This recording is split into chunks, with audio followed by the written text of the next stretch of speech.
Hello, Vankahs. What's up, Vankers? It's race week, Vankahs. Yeah. We're doing a race preview episode, baby. Austria, on the border of where Gunther was raised. He knows the Austrian landscape better than anyone else. This is the land that raised the man, the myth, and the legend who were lucky enough to do Vankah Hours, which is part of the Vox Media Network with. So we thought, with all the excitement happening in the Formula One world, with the Lewis Hamilton 8th title being a possibility right now, what better way to do a launch a little preview episode, give these people something to look forward to. How do we watch the Austrian Grand Prix? Are you excited, Gunther? Yes, I'm excited. And I actually need to tell you a story. My first Grand Prix I attended, any Grand Prix, was Austria. You know, in the good old days. I don't know, I think it was 1984 or 85. No, maybe 85.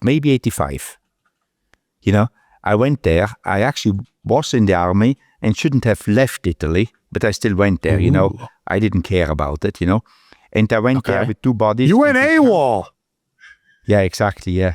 I wasn't worried that they don't let me back in, you know, so they always wanted me back, you know, so. But, you know, it was my first Grand Prix I went to, was Austria in 1985. Oh, wow. It's a long and time. Who won? Do you remember who won that race? Because I have it here. Do you remember? No. You need to look it up. It Alan was the Prost. professor. The professor. Alain Prost, followed by Ayrton Senna. Prost was in the McLaren. Senna was in the Lotus. Followed by Michel Alboreto and Stefan Johansson at Ferrari. Your boy Niki Lauda, he qualified in third, but had some engine difficulties and retired from the race. Is this all stirring up emotions in you, Gunther? No. Was it exciting to see Formula One cars on track for the first time? Yeah. You know, as I said, I always liked racing cars. For me, it was the first opportunity to go and watch one, and because I didn't grow up wealthy like you guys, you know, so I couldn't afford to go there, you know, so I went with two bodies in a bloody Fiat Uno. You know what a Fiat Uno is? No. I'm looking at it as probably one of these Italian tiny car. clown cars, right? Yeah, I saw. correct, Yeah. Wow. Yep. Fiat Uno. Yeah. So the Italian military would have never found you fleeing in the Fiat Uno. Fiat Uno. Fleeing for the weekend. Gunther's on the run. Know? They went with the binoculars. They go, he can't go far. He's in the Fiat I think Uno. they're very happy that I left, you know, so, yeah. That's right. Did you drive? Were you driving there, Gunther? No, it wasn't my Fiat Uno. It was my body's Fiat Uno, you know, so. Okay.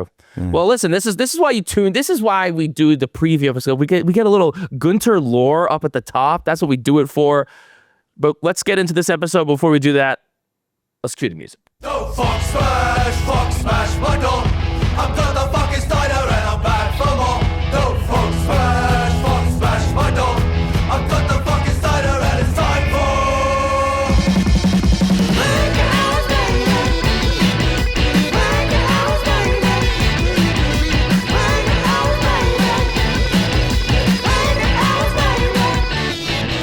baby. And we're back. Okay, Gunther.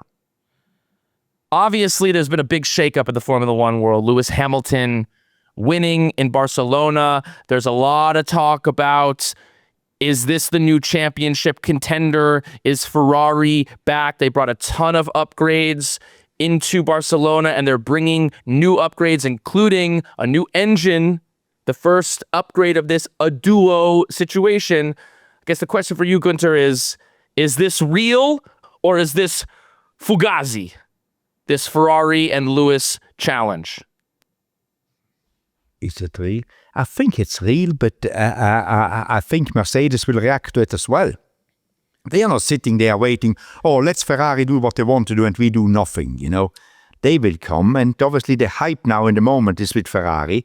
And then we have to see, are we back to pre-Barcelona in Austria? maybe not pre-Barcelona, but I still think the Mercedes, they bring stuff. They are developing the car. They are good, They had one race where they were not, call it dominating like they did before. And now everybody's already, Jumping ship. more than that. Fleeing the military, going AWOL, and getting in their Fiat Uno. Getting in their Fiat Uno. Yeah, exactly. That's right. Well, it's interesting, Gunther, because I think Mercedes might be a victim of their own success because Ferrari anticipated being behind on power. So they had these AWOL upgrades, so I've read, in the tank, in the pipeline, ready to go. So they're bringing this upgrade to Austria, and Mercedes, never in their wildest dreams did they expect the FIA to go, Red Bull, you got the best powertrain. And they've almost been kind of caught with their pants down, and it's unclear, and maybe, you know more about power unit development than we do. It's unclear how quickly they're going to be able to respond with this opportunity. I mean, how fast can you actually bring, I know like changing the floor or a wing could take a couple of weeks, but how fast can Mercedes actually take advantage of these AWOL upgrades? I think Mercedes wasn't waiting that somebody gets an upgrade. I mean, they keep on working, and then obviously you work on, because if you're the fastest engine, you can do upgrades basically based on reliability. So they keep on working on the stuff, and they are not waiting until somebody's better. They keep on working. So as soon as somebody gets better, they have got something in the bank to put in there. So I think if it should go there, and for example now, they measure the power, and the best engine is a Ferrari engine. I think then they have to reshuffle this AWOL and all that stuff, So I think Mercedes is ready with some upgrades as well. And first of all, we have to see if this upgrade is real, because you cannot say, oh, we just develop and then all of a sudden we are the best engine. You can just catch up. You cannot get ahead, basically, in theory. But it's one of these things. We have to see what Ferrari brings. But if Mercedes is allowed to do something, they are ready, because, as you said, they didn't, or nobody expected, not only they, I think, that Red Bull is the best power unit. The best power unit, the bar where you need to get to, So nobody was expecting, but Mercedes still thinking that they were the best. They kept on developing. So I think they can bring something pretty quick if they need to. So it's not like they need now to go back and work like you do in aero development. They were working at home because they have to do something, So they cannot just sit there doing nothing. So, but first of all, let's see if this Ferrari, how much was it? 15 horsepower you gave them, which is a lot. 15 horses.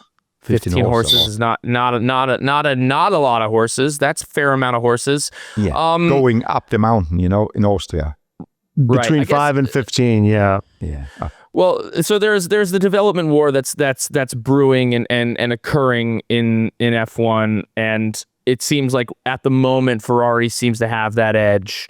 They brought all this developments to Barcelona, and now the engine into Austria. Lando Norris said that they would be the class of the field if they got their if they got their engine sorted, then they'd be embarrassing everyone, is what Lando Norris said. But then there's also a behind the scenes strategy element to what's going to happen, both in Austria and in the next few races in the season ahead, which is that if Ferrari has really come online and Lewis Hamilton is really firing on all cylinders, what does Fred Vasseur do? And what does Toto Wolff do? So I guess my question for you, Gunther, is that if you are, let's start with this, if you're Fred Vasseur and Lewis Hamilton is in second place, and it looks like this car might be getting better by the minute, what's your strategy play? How are you handling both Austria and the next few races? First, we need to correct your Vasseur, please. Try to say Vasseur. What am I saying? Vasseur. No, anyway. Gunther, you don't want to go down the road of how to pronounce shit, because we'll be here all fucking day, okay? So why don't we just let you were fucking French too, Gunther? God damn it. Fred Vasseur, as you call him, is Vasseur. Vasseur. So what would Fred Vasseur do? Fred Vasseur, what would I do if I'm Fred Vasseur or Vasseur, whatever he's called? I would, first of all, I would wait, because it was one race that Lewis won. But obviously, yeah, you're right. He was faster a few races now than Charles Leclerc, as you call him. It's difficult. I mean, in the moment, I think he needs to let them race, both of them, seriously speaking. You know, you just need to see what is coming, what they can do. It's too early to say, hey, Lewis, you are number one now, and Charles, you just back him up. I think that's too early in the season. That can happen after the summer break. But before the summer break, I think he needs to let them both go, just to make sure that they get the best out of it for a team, you know? Because what Fred Vasseur wants to do is win. He wants to win the Constructors World Championship. That is, I know you guys, you are all for the Drivers' Championship, but what Fred Vasseur this time wants to do is winning the Manufacturers' Championship, and that's what he will be doing to start off with. But then it could be that after the summer break that they support whoever is in front if there's a chance to win the Drivers' Championship as well, if they're doing good. Well, it's interesting that because even, I know you say it's too soon, but it's fun to think about because you spend you're Fred Vasseur. Vasseur? Vasseur. Yeah. Okay. Vasseur. And Fred Vasseur and your Ferrari, you spend $100 million or however many millions. You spent over, how much does it, way more than you spent on Leclerc. A lot.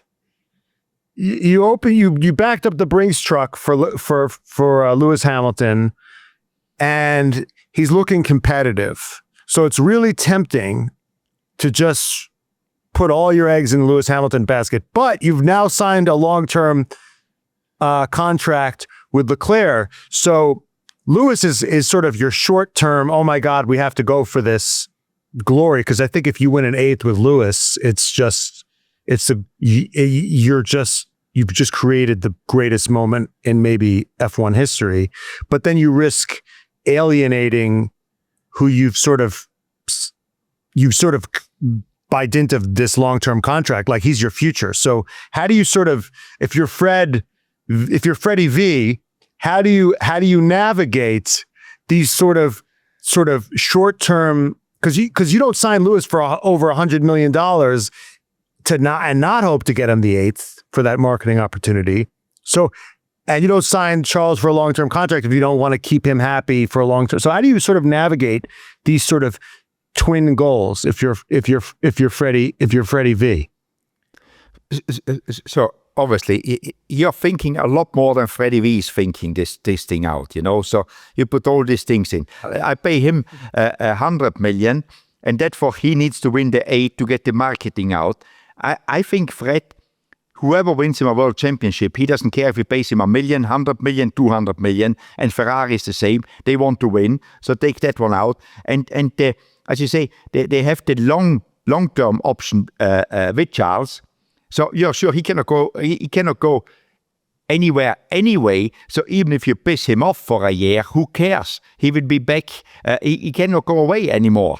So I think that is to the advantage. But I honestly think, you know, that these things, it's more like, how have we got the better chance to win a world championship? And I go back to the Constructors.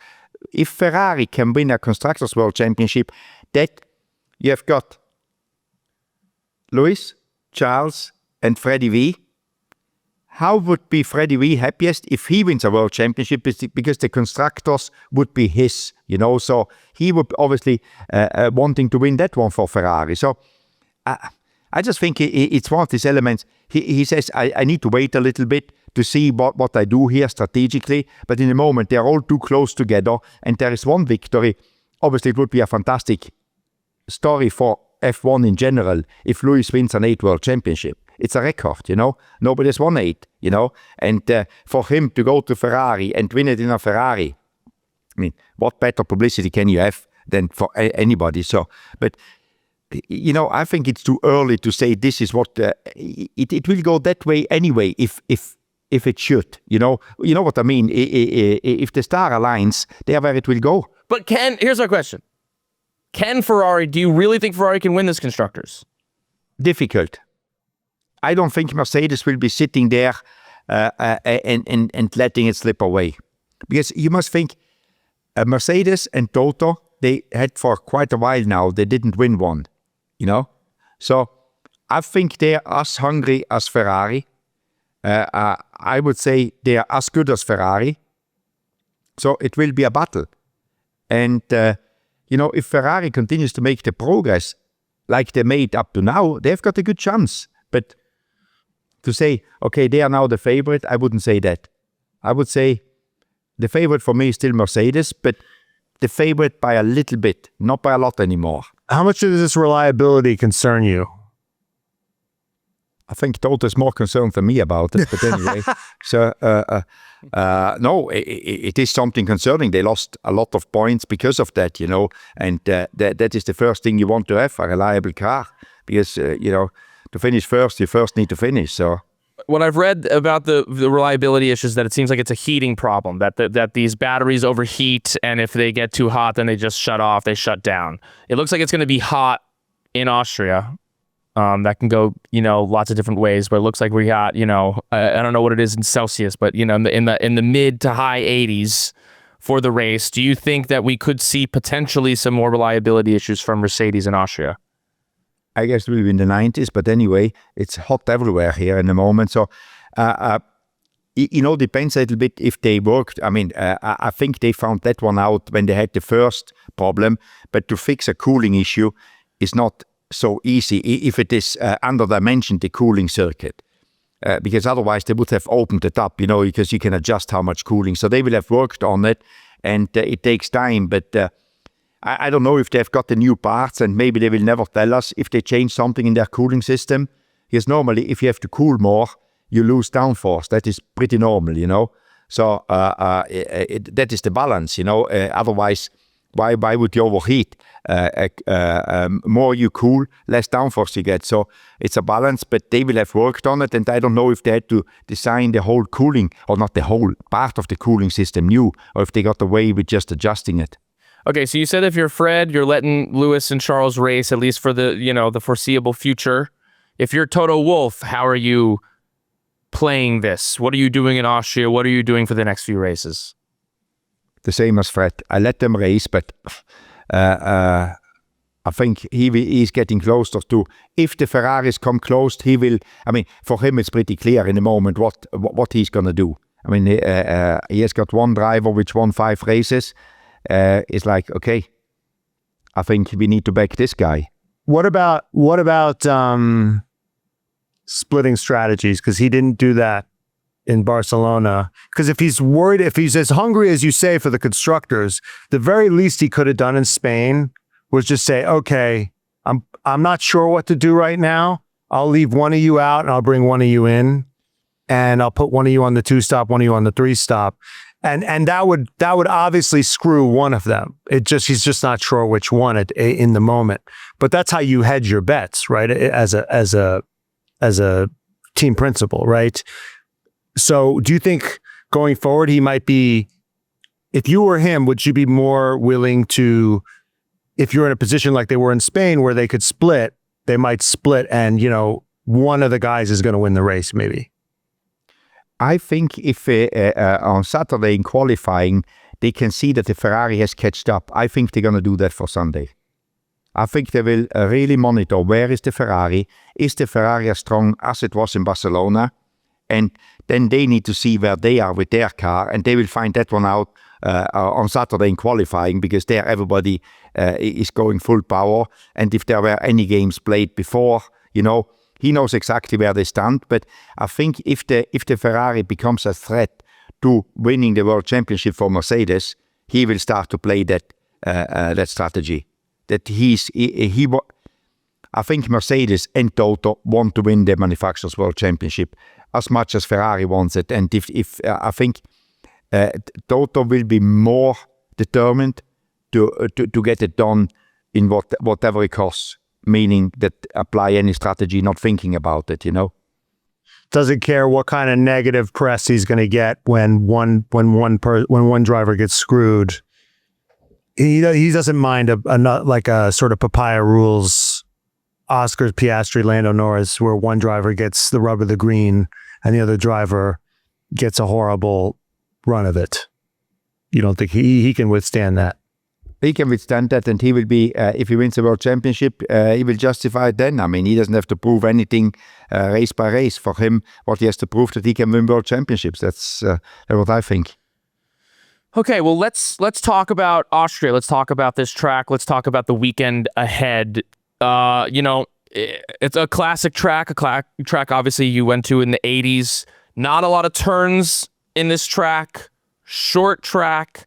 Undercut, not that effective here because it's so wide open. Do you think this track favors a Mercedes car or a Ferrari car on its surface? What are your thoughts there?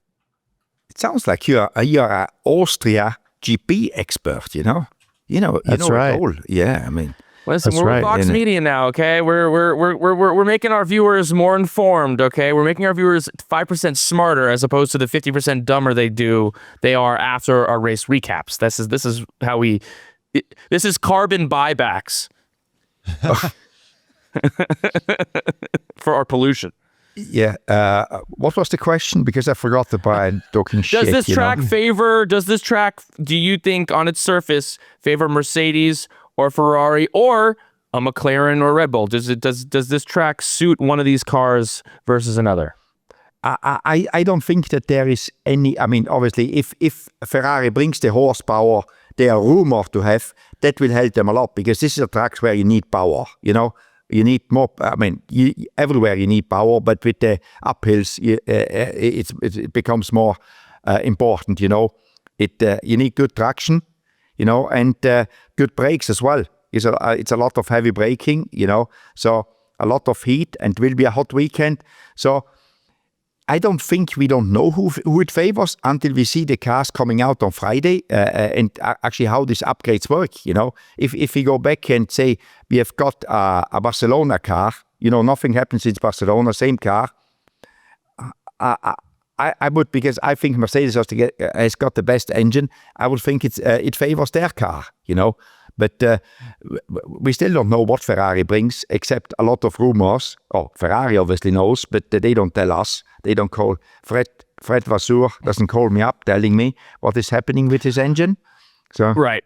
Well, it seems like it's going to be an interesting proving ground for this upgraded, a duo enhanced Ferrari engine. Because, like you said, you do need the power on this. And as much as Ferrari is, as Lando Norris said, the class of the field when it comes to cornering and when it comes to their downforce package, that's only, a part of the track where that's going to be useful. You got that big run up the hill. So on its surface, this should be a Mercedes-dominant track, and we'll see how good Ferrari can be with this upgraded engine. That's really the thing to look out for. Absolutely. On that track is something, if the engine's got more power, we will see it. And when do you know that as a team principal on a race weekend? When are you it's hard to watch free practice sometimes, I struggle, you're watching it, you're like, what the hell is going on? When do you, we've been to races with you and you're there, you're really watching free practice, you're there, you're in the Pirelli motorhome and you're really watching everything. When do you get a sense of who has it on a race weekend? FP1, FP2, FP3, when does it kind of start to click in for you? FP3, you get it at the end of FP3.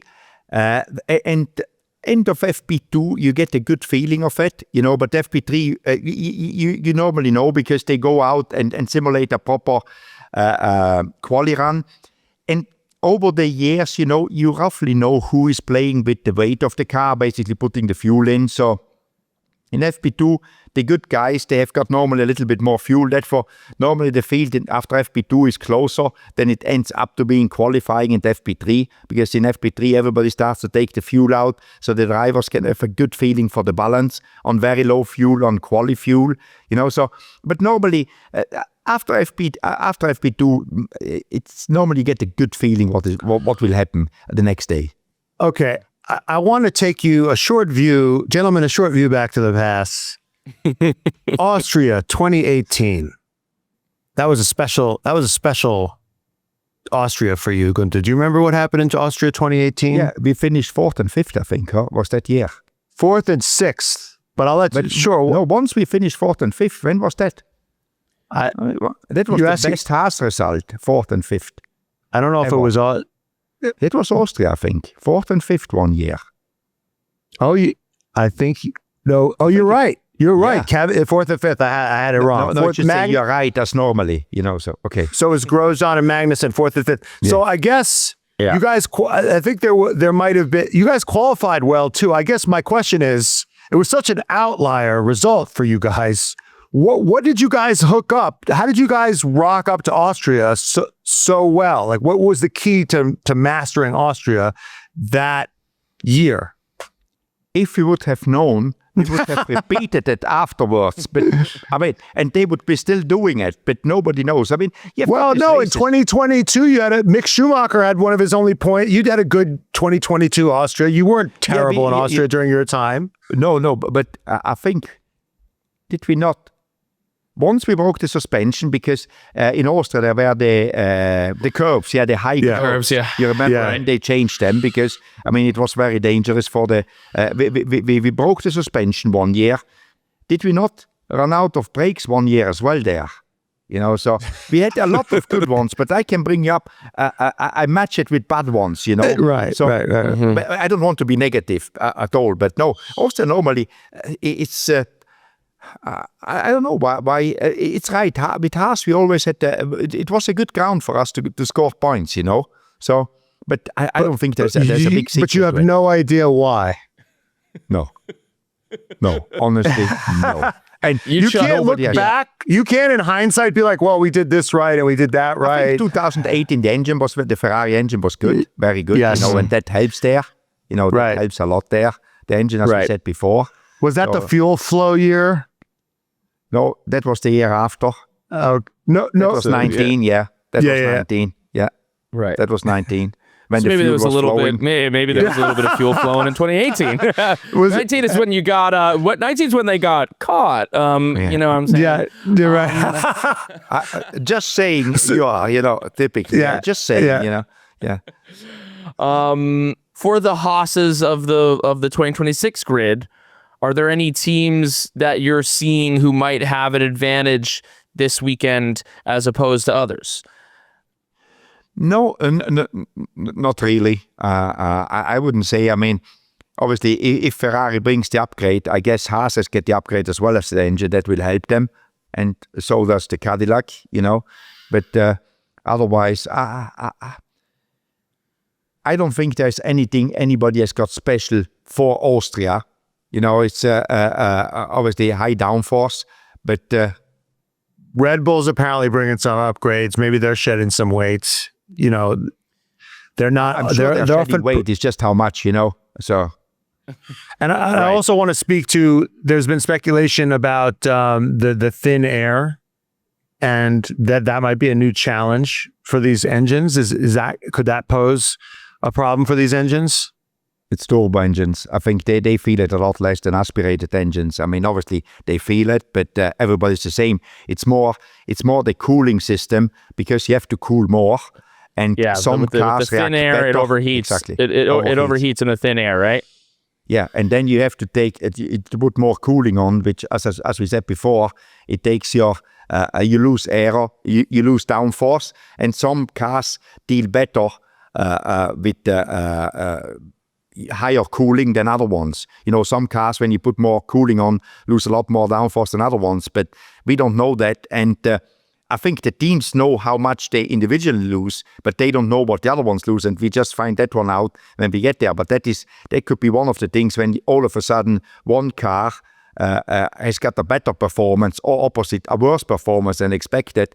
One thing could be that they had to open the cooling more, so not to overheat, and lost more downforce than the other cars in that specification on high cooling spec. So the hot temps mixed with the thin air could make a real cooling problem. So if we're just speculating, that could be a problem for the Mercedes power units. So any team with like a Williams, a McLaren, and a Mercedes, and even an Alpine, they might.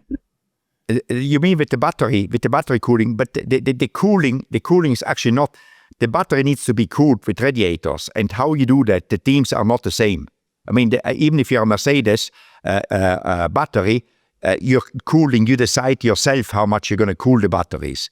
And if Mercedes underdimensioned or took more risk to run the battery higher, obviously that helps you aerodynamically to have more downforce, but obviously you risk the batteries. And maybe the Williams said, we don't want to risk the battery, we cool it a little bit more, obviously have a little bit less downforce. So, individual from team, that doesn't come with they need to cool their batteries, but how much you cool, that is your decision. Obviously, Mercedes tells you where you need to be, but Mercedes themselves maybe said, okay, we risk to run the batteries a little bit higher and having a little bit more downforce, while the other ones say, we don't take any risk, we sacrifice a little bit of downforce for it. What about tires? How much of a bitch is this for tires? How much degrading do you anticipate seeing? How many stops? I know it's not a big undercut track, but like in terms of tire strategy, what do you anticipate happening based on past results? Based on past results, I think it will be a two-stopper, but then again, it's very hot this year, but it's not the first time it's very hot in Austria. So when it's very hot, you've got the normal issues, how much is the deck on it?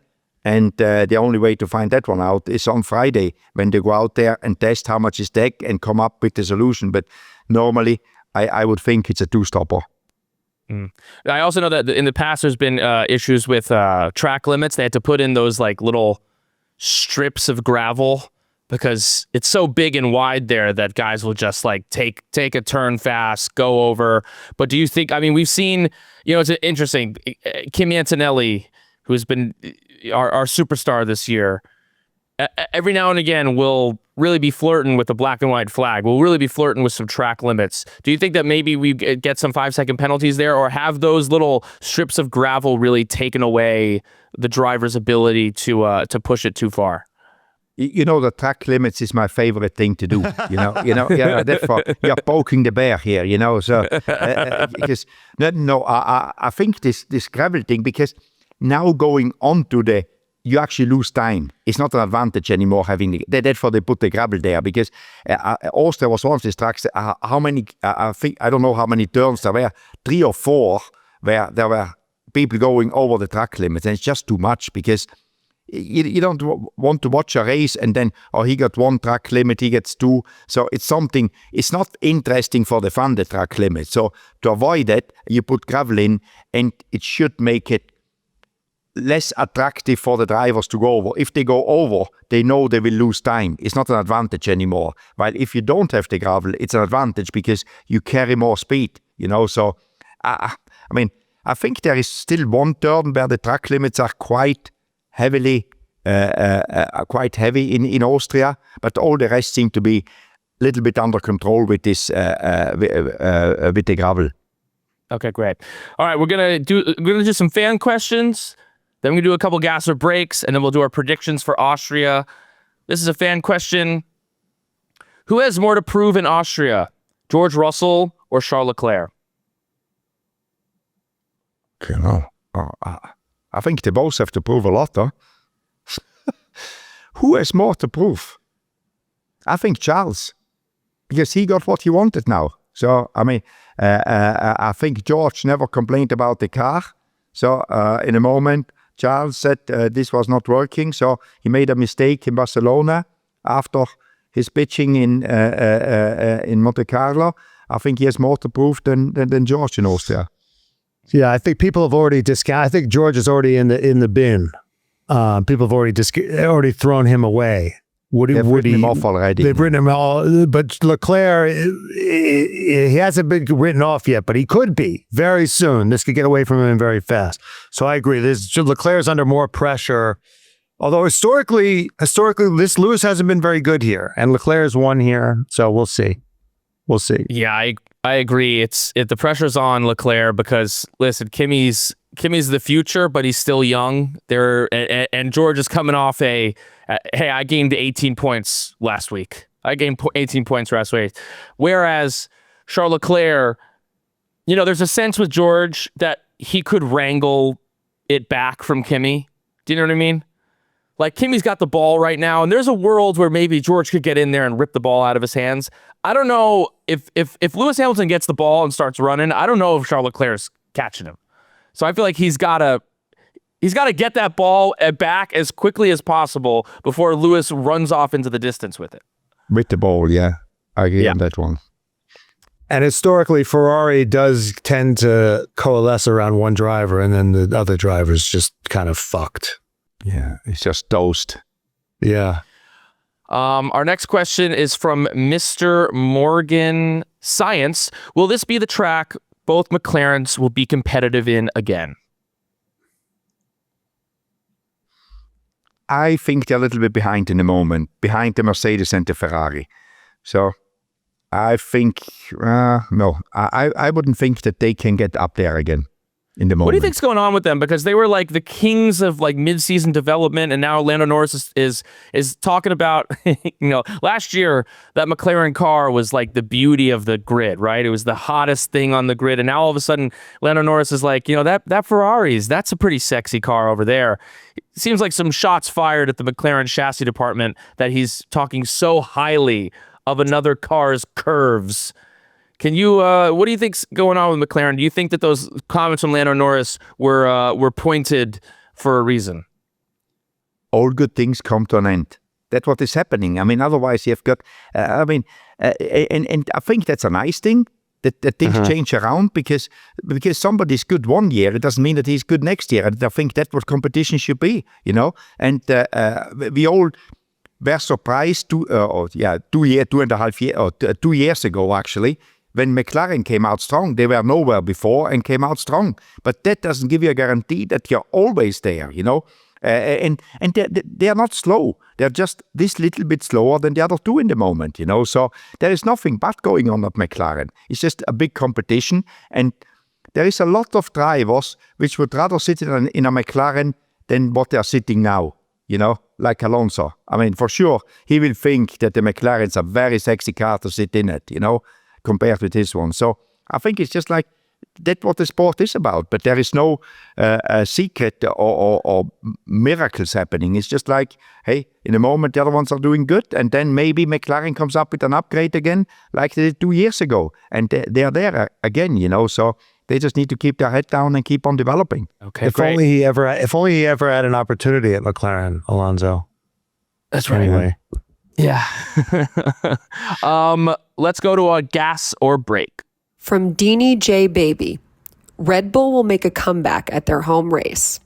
Brake.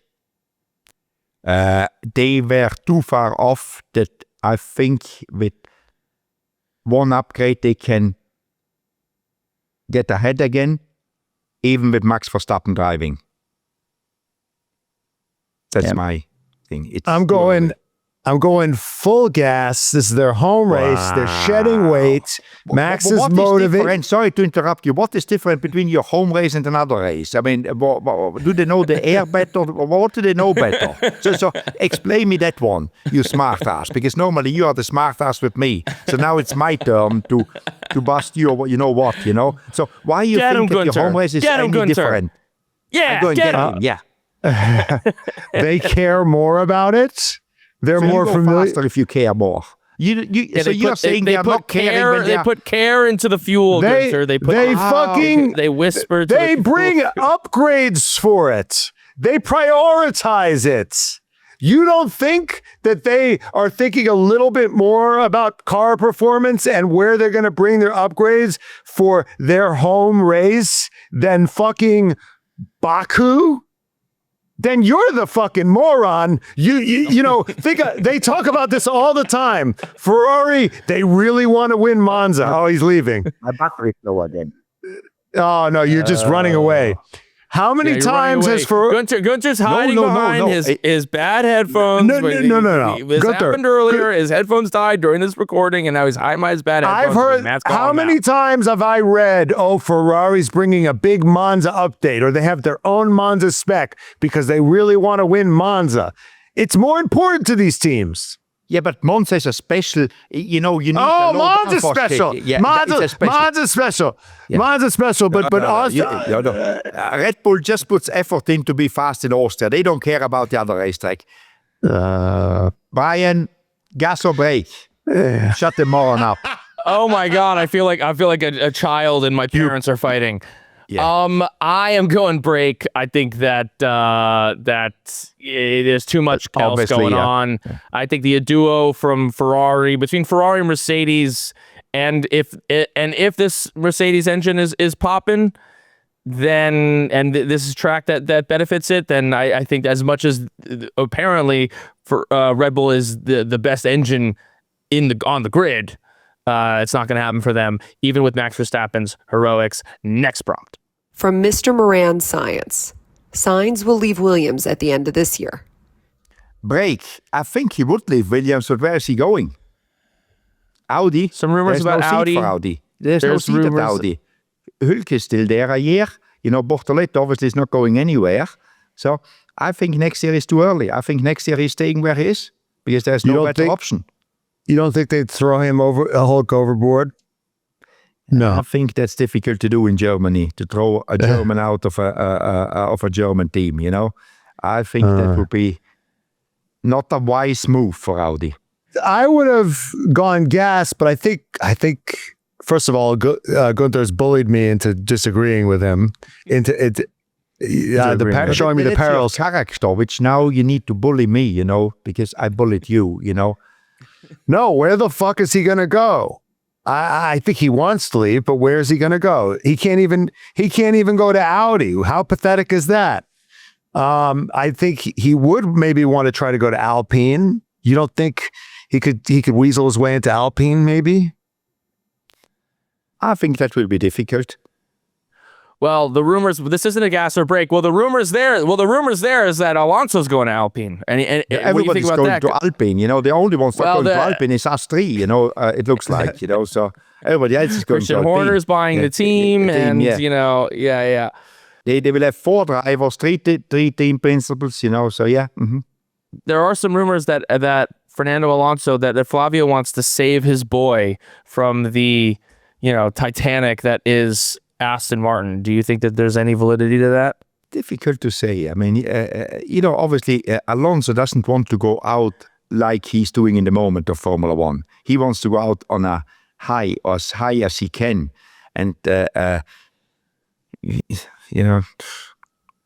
Flavio raised, he's his boy.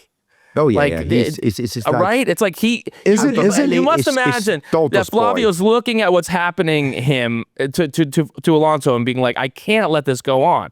And I know that Franco Colapinto brings some dollars to Alpine. He's been doing better. He's been having a better year, but if Flavio really had the opportunity to get his favorite guy on the grid out of the shit show that is Aston Martin and bring him into Alpine for one last ride, do you not think that he would do it?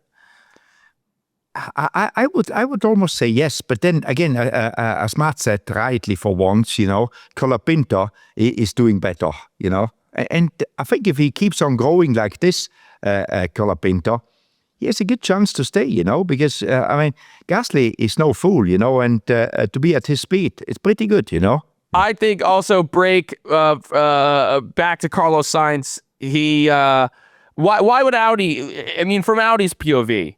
He curves you for Williams. Now he comes crawling back. You have all the power. You say, no, I'll wait for you when I'm good and damn ready. I'm not going to change everything because Carlos Sainz bats his sexy eyes at me. Next prompt. From Aviation DC. George Russell will qualify below both Ferraris and Kimi. Brake. He will be at least in front of one Ferrari. High praise. Yeah. Yeah. No. Everybody thinks like George is done. He's not done yet, He's still got enough in him. So No, he will be not. Yeah, no. George will be back. George is back. I'm going break. I don't think it's he hasn't. I guess Monaco was kind of a disaster. I don't think it's going to be that bad. I think he'll definitely. I don't think he's going to outqualify Kimi, but he'll definitely be at least one step behind. But Monaco looks worse for him, his result, because of the, pit lane 5 seconds. speed limit, So it looks really terrible. But was it as terrible as it looks? Maybe not. It wasn't good. I mean, I'm not Still trying pretty to talk bad. it good. Still pretty bad. I mean, the Still pretty qualifying bad, alone was not great. The qualifying alone was not great. No. I'm going break. I think that he might get pole. So I think that George will be fine. Next prompt. From Rich Gillis 10. Lewis will win 2 in a row. Break, because Kimi will win. Fuck, you're not giving me much to work with. I don't think Lewis likes Austria. He's only won there like 2 times, which is basically like 0 for him. So yeah, a break. Yeah, I'm going break too, but I think he's definitely on the podium, and I think that if they can be like at least competitive with the Mercedes, and this engine's looking halfway decent, I think it bodes well for the rest of the season. He's chipping away, as Jalen Brunson said. You just got to chip away week by week. All right, that does it for Gas or Breaks. Let's go into our predictions for the weekend. Let's start with this. Gunther, who do you think is going to be the wanker for Austria? I mean, my prediction is Aston Martin again, because they don't bring any upgrades. Nothing is new. So why should they get any better, especially on a racetrack like this, where you need a big engine, and they haven't got a big engine. So I think it will be more of the same. Unfortunately for them. I'm going McLaren. I just feel like they've just been really snake bit this season. I think they're gonna fuck something up. They've been fucking up a lot this year. I think something's gonna happen on one of them or both of them. I'm going the Cadillac boys. I'm predicting that turn 1 can get kind of crazy. Those turns, everyone kind of goes up that hill. I'm predicting some chaos and some crashes, maybe some teammates crashing into each other in that backpack, maybe screwing things up for some other people. I could see some chaos happening. I think we need to hold space for Sergio Perez, because he could have gotten them a point, but didn't he miss his starting grid twice, like once or twice, and he cost them a point. I think he's been driving. Twice he did. I think he's driving like, fuck it, I'm in a Cadillac, like who cares? And because he's been crashing into people, he just doesn't give a fuck. I mean, he's been outperforming Bottas, which is great. But there's just a bit of, he's in a rental car, so he can just smoke in it and not treat it with respect. And he cost his team a point. So I think he's on wanker alert, honestly. Beautiful. What are your predictions for Rockstar of the Austrian Grand Prix? Mercedes. They will come back firing on all cylinders, not stopping out on the track, breaking down. They will be back to good old form, and everybody will be back in reality after Barcelona. Wow. I think Kimi comes back and he's dominant. I think George is going to be our rock star for Austria, baby. I think George Russell continues to chip away at Kimi Antonelli's lead. Okay. Predictions for qualifying. George, Kimi, Lewis. Matt. George, Kimi, Leclerc. I think it's going to be George, Lewis, Leclerc, then Kimi falters in Austria. Okay, that's quali. What about the race? What's your podium? Kimi, George, Leclerc. I'm going Kimi, George, Leclerc as well. Wow. Going George, Lewis, Kimi. That's my podium. We'll see where we're at. Gunther, you're at 24 points. Matt, you're at 18. I'm at 13. That does it for our first preview episode. Pretty fun. Do we have a good time, fellas? Yeah, and now people need to subscribe. Don't forget to tell them that. That's People- right. How do you pronounce that word? Subscribe. Yeah. Subscribe. Subscribe. At least I don't call it Vasseur. I think we should call it. I think we should. Subscribe. Yeah, subscribe. Yeah, like you do say. Yeah, that's good. Yeah. Freddie Surser. Yes. Freddie Surser. Yeah. Also, watch my movie, Vankahs. I'm in a movie. Gunther, have you watched my movie yet? You know, I'm a star of a movie. Have you watched it? No. It's called Finnegan's Foursome. You can watch it wherever you rent your movies, Apple, Amazon, wherever. Directing, starring Ed Burns and myself. You should watch it, Gunther. It's a good family golf movie. You should ask him at the end of every episode, and he'll say no, and Have you you get to watched my plug movie it. yet? Yeah. Yes. Have you watched the movie yet, Gunther? No. Be a fun. Hey! You're not going to Austria this weekend. Be a fun time, family with the family in Italy. You The cozy up. last thing I want to watch you when I have nothing to do. You know, sorry to say that. You know, It's not me, Gunther. It's me. It's not me. I'm playing a different person. He's still acting. you. It's still you. I still see you Okay. there. You know. Okay, Vankahs. We will see you on Monday for Red Flags and on Wednesday for Vankah Hours. Until next time. Goodbye, Wankers. My Vegas.